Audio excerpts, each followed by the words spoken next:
बोला जिन सुखदेव जी के लौकिक और वैदिक संस्कार भी नहीं हुए वो कहाँ भाग रहे हैं? वन की ओर भाग रहे हैं, क्योंकि जन्म सिद्ध क्या है? योगी हैं। तो बोला जो वेद व्यास जी हैं शोकामग्न होकर के कह रहे हैं हे पुत्र रुक जाओ रुक जाओ रुक जाओ। तो बोला जब वेद व्यास जी उनके पीछे भाग रहे थे तो वृक्षु ने तन्मय होकर के जवाब दिया। क्या जवाब दिया?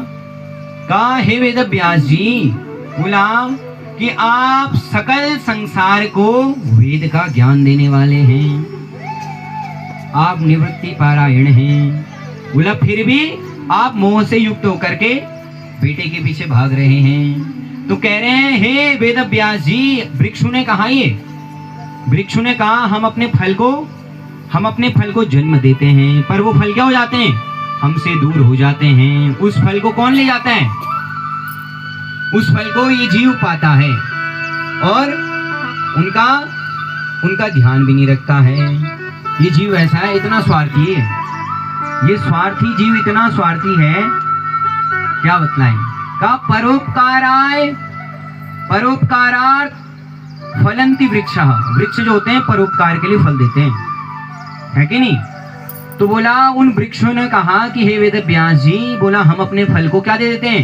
संसार को दे देते हैं। ये फल और ये पत्ते हमसे गिर जाते हैं पर हम शोक नहीं करते।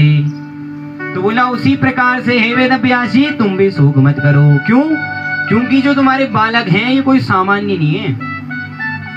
वेद व्यास जी को जिन्होंने संपूर्ण वेद लिखे उनको ज्ञान कौन दे रहा है?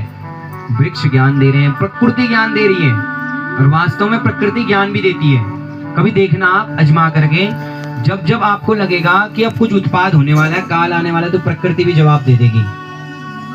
जब भगवान श्री कृष्ण के पास अर्जुन गए ना, और जब भगवान ने अपने धाम को त्याग दिया तो अर्जुन जब वापस आ रहे थे तो काफी समय तक अर्जुन नहीं आए। तो राजा युधिष्ठिर बहुत शोक में चले गए थे। क्यों? क्योंकि बोला युधिष्ठिर को ऐसे अपस्वप्न दिखने लग गए थे। कभी बोला सारी गायें उनको बाएं तरफ से जा रही थी, बाएं आंख उनकी फटक रही थी, अनेक अपशकुन दिखाए गए युधिष्ठिर जी को। क्यों? क्योंकि प्रकृति जवाब दे देती है। तो उसी प्रकार से वेद व्यास जी को कहा हे वेद व्यास जी, ये कोई सामान्य, ये कौन है? ये सर्वभूत स्वरूप भगवान साक्षात श्री हरि ही सुखदेव रूप में इस धरा में आए हैं। तो सुखदेव जी कौन है? जो भगवान इस कथा के गुरु हैं ना, इस भागवत के गुरु, वो भी भगवान है, और जो इसको गा रहा है वो भी भगवान है।